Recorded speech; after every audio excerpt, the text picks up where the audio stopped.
എല്ലാവർക്കും ഇമ്മാനുവൽസ് വേൾഡിലെ മറ്റൊരു വീഡിയോയിലേക്ക് സ്വാഗതം. NFC ഈ ഒരു വാക്ക് നിങ്ങൾ എവിടെയെങ്കിലും കേട്ടിട്ടുണ്ടാവും അല്ലേ? സോ അതെന്താണെന്ന് അറിയാത്തവരും അതെങ്ങനെയാണ് വർക്ക് ചെയ്യുന്നതെന്നും അറിയാൻ താല്പര്യമുള്ളവരും ഉണ്ടാകും. സോ ഇന്നത്തെ നമ്മുടെ ടോപ്പിക് അതാണ്. സോ ഇന്നത്തെ വീഡിയോയിൽ നമ്മൾ ഡിസ്കസ് ചെയ്യാനായിട്ട് പോകുന്നത് എന്താണ് NFC എന്നും NFC എങ്ങനെയാണ് പ്രവർത്തിക്കുന്നതെന്നുമാണ്. സോ എക്സാക്ട്ലി എന്താണ് NFC?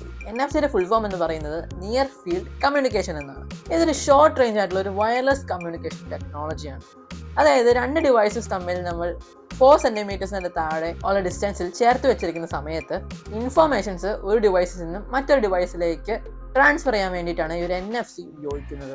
ഈ NFC ബേസിക് പ്രിൻസിപ്പിൾ എന്ന് പറയുന്നത് ഇലക്ട്രോ മാഗ്നറ്റിക് ഇൻഡക്ഷൻ ആണ്. രണ്ട് ഡിവൈസസ് ഉണ്ടല്ലോ, അതിൽ ഒരു ഡിവൈസ് ഒരു ചെറിയ റേഡിയോ ഫ്രീക്വൻസി ഫീൽഡ് എമിറ്റ് ചെയ്യും. ആൻഡ് മറ്റേ NFC എനേബിൾഡ് ആയിട്ടുള്ള ഡിവൈസ് ഈ ഒരു ഫീൽഡിനകത്തോട്ട് എൻ്റർ ആവുന്ന സമയത്ത് ആ ഒരു ഡിവൈസിന് മറ്റേ ഡിവൈസിൽ നിന്നും പവർ ഡ്രോ ചെയ്യാനായിട്ടും ആ ഒരു ഫീൽഡിനെ മോഡുലേറ്റ് ചെയ്തുകൊണ്ട് കമ്മ്യൂണിക്കേറ്റ് ചെയ്യാനായിട്ടും സാധിക്കും. ഇനി നമുക്ക് ഡെയിലി ലൈഫിൽ നമ്മൾ ഈ NFC ഉപയോഗിക്കുന്ന കുറച്ച് കാര്യങ്ങളെ പറ്റി പറയാം. NFC enabled cards. നിങ്ങൾ കോൺടാക്ട്ലെസ് പേയ്മെന്റ്സ്, കോൺടാക്ട്ലെസ് കാർഡ്സ് എന്നൊക്കെ നിങ്ങൾ കേട്ടിട്ടുണ്ടാവും. നിങ്ങൾക്ക് ഒരു ഡെബിറ്റ് കാർഡും ക്രെഡിറ്റ് കാർഡും ഉണ്ടാവും അല്ലേ?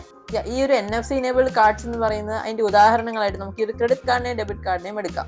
ഈ ഒരു NFC എനേബിൾഡ് ആയിട്ടുള്ള ഡെബിറ്റ് കാർഡ് അല്ലെങ്കിൽ ക്രെഡിറ്റ് കാർഡിനുള്ളിൽ സാധാ കാർഡുകളെ അപേക്ഷിച്ച് ഒരു ചെറിയ NFC ചിപ്പും അതിൻ്റെ ഒപ്പമുള്ള ഒരു ആന്റിനയും അതിനുള്ളിൽ ഘടിപ്പിച്ചിട്ടുണ്ടാവും. സോ ഇതെങ്ങനെയാണ് വർക്ക് ചെയ്യുന്നത്?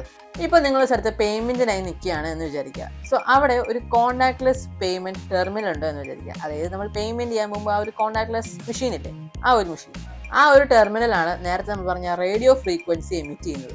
ഈ ഒരു ഫീൽഡ് നമ്മുടെ കാർഡിനകത്തുള്ള ആ ഒരു NFC ചിപ്പിനെ പവർ ചെയ്യും. അങ്ങനെ നമുക്ക് പേയ്മെന്റ് നടത്താനും സാധിക്കും. നോർമലി നമ്മൾ യൂസ് ചെയ്യുന്ന കാർഡ് വെച്ച് നോക്കുമ്പോൾ ഇത് എന്താണ് വ്യത്യാസം എന്ന് വെച്ചിട്ടുണ്ടെങ്കിൽ, നോർമലി ഉപയോഗിക്കുന്ന കാർഡ് നമ്മൾ ഇൻസേർട്ട് ചെയ്യണം, അതുകൊണ്ട് സ്വൈപ്പ് ഒക്കെ ചെയ്യണം. ഇത് കുറച്ചും കൂടെ ക്വിക്കും സെക്യൂർ ആയിട്ടുള്ള ഒരു മെത്തേഡാണ്. ഇപ്പം നിങ്ങൾക്ക് ഇതിനെക്കുറിച്ച് ഏകദേശം ഒരു ധാരണ കിട്ടിക്കാണും. ആൻഡ് നിങ്ങൾ കേട്ടിട്ടുണ്ടാവും ഫോണിനുള്ള NFC. ഇപ്പോൾ മോഡേൺ ആയിട്ട് ഇറങ്ങുന്ന പല ഫോണുകളിലും അതിനുള്ളിൽ ഒരു NFC ചിപ്പ് ഉണ്ടാവാറുണ്ട്. അതുകൊണ്ട് നമുക്ക് കുറേ കാര്യങ്ങൾ ചെയ്യാനായിട്ട് സാധിക്കും. നിങ്ങളുടെ ഫോണിൽ NFC ഉണ്ടോ എന്ന് ഇപ്പോൾ തന്നെ നിങ്ങൾ നോക്കിക്കോ. സോ ഈ ഫോണിനകത്തുള്ള NFC എങ്ങനെയാണ് വർക്ക് ചെയ്യുന്നത്? കോൺടാക്ട്ലെസ് കാർഡ്സ് നമ്മൾ നേരത്തെ പറഞ്ഞ പോലെ അതിന്റെ ഒരു സെയിം പ്രോസസ്സിലാണ് ഇതും വർക്ക് ചെയ്യുന്നത്. നമ്മൾ നേരത്തെ പറഞ്ഞ ആ ഒരു പേയ്മെന്റ് മെഷീൻ ഇല്ലേ, ആ ഒരു മെഷീൻ്റെ ആ പേയ്മെന്റ് ടെർമിനലുമായി ഫോണിന് കമ്മ്യൂണിക്കേറ്റ് ചെയ്യാനായിട്ട് സാധിക്കും ഈ ഒരു NFC ചിപ്പ് വഴി. ബട്ട് ഫോണിനകത്ത് നമ്മളിത് ഉപയോഗിക്കുകയാണെങ്കിൽ ഫോണിനകത്ത് ഒരു ഡിജിറ്റൽ വാലറ്റ് ആപ്പ് ഉണ്ടാവും. പല ഡിജിറ്റൽ വാലറ്റ് ആപ്പുകളുണ്ട്. ലൈക്ക് ഗൂഗിൾ പേ, സാംസങ് യൂസേഴ്സ് ആണെങ്കിൽ സാംസങ് വാലറ്റ് എന്നുള്ള ആപ്പൊക്കെ ഉണ്ട്. സോ നമ്മൾ ഈ NFC എനേബിൾഡ് ആയിട്ടുള്ള കാർഡ്സ് ഡിജിറ്റൽ വാലറ്റ് ആപ്പിലേക്ക് കൊടുക്കുമ്പോഴാണ് ഈ ഒരു സംഗതി വർക്ക് ചെയ്യുക. അതിനുശേഷം ഫോൺ ആ ഒരു പേയ്മെന്റ് ടെർമിനലുമായി ഒരുമിച്ച് വെക്കുക. ജസ്റ്റ് ലൈക്ക് കോൺടാക്ട്ലെസ് കാർഡ്സ്, ആ ഒരു പേയ്മെന്റ് ടെർമിനലിൽ പുറത്തേക്ക് വിടുന്ന ഒരു റേഡിയോ ഫ്രീക്വൻസി ഫീൽഡ് ഉപയോഗിച്ച് ഫോണിനകത്തുള്ള NFC ചിപ്പിനെ അത് ആക്ടിവേറ്റ് ചെയ്യുകയും അങ്ങനെ നമുക്ക് പണം ട്രാൻസ്ഫർ ചെയ്യാനായിട്ടും സാധിക്കുന്നു. കാർഡും ഈ ഒരു ഫോണും തമ്മിലുള്ള ഒരു കീ ഡിഫറൻസ് എന്താണെന്ന് വെച്ചിട്ടുണ്ടെങ്കിൽ, ഫോണിനകത്ത് ചെയ്യുന്ന വഴി കുറച്ചും കൂടെ സെക്യൂർ ആണ്. കാരണം ഇത് കുറച്ചും കൂടെ അഡീഷണൽ സെക്യൂരിറ്റി പ്രൊവൈഡ് ചെയ്യുന്നുണ്ട്, ലൈക്ക് ബയോമെട്രിക്സ്. സോ ഇത് കുറച്ചും കൂടെ സെക്യൂർ ആണ് കാർഡുകൾ വെച്ച് നോക്കുമ്പോൾ. ഈ ഫോണിനകത്തുള്ള NFC ചിപ്പ് വെച്ച് നമുക്ക് ബാക്കി പല കാര്യങ്ങളും ചെയ്യാനായിട്ട് പറ്റും. ഉദാഹരണത്തിന് ഇപ്പോൾ NFC ഉള്ള ബ്ലൂടൂത്ത് ഹെഡ്ഫോൺസ് ഒക്കെ ഉണ്ടാവും. സോ നമുക്ക് ഈ ഒരു ഫോൺ വെച്ച് നമുക്ക് രണ്ടും കൂടി ഈസിലി പെയർ ചെയ്യാനായിട്ട് സാധിക്കും.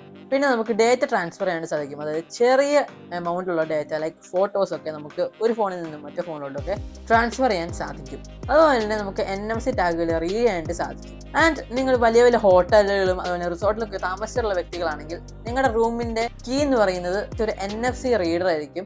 ആൻഡ് ആ ഒരു NFC കാർഡ് വെച്ചായിരിക്കും നിങ്ങളത് അൺലോക്ക് ചെയ്യുന്നത്. സോ ആ ഒരു NFC കാർഡിന് പകരം നിങ്ങൾക്ക് ഈ ഒരു ഫോൺ ഉപയോഗിക്കാവുന്നതാണ്. സോ ആക്സസ് കൺട്രോളിനും നമുക്ക് ഈ ഒരു NFC ഇനേബിൾഡ് ആയിട്ടുള്ള ഫോൺ ഉപയോഗിക്കാം. സോ അത്രയേ ഉള്ളൂ. നിങ്ങൾക്ക് ഈ ഒരു NFC എന്താണെന്ന് ഈ ഒരു വീഡിയോയിലൂടെ മനസ്സിലായി എന്ന് കരുതുന്നു. സോ വീഡിയോ ഇഷ്ടപ്പെട്ടെങ്കിൽ ഡെഫിനറ്റ്ലി ഈ വീഡിയോ ലൈക്ക് ചെയ്യാനും ചാനൽ സബ്സ്ക്രൈബ് ചെയ്യാനും മറക്കണ്ട. നമുക്ക് അടുത്ത വീഡിയോയിൽ കാണാം. അതുവരേക്കും ഗുഡ് ബൈ.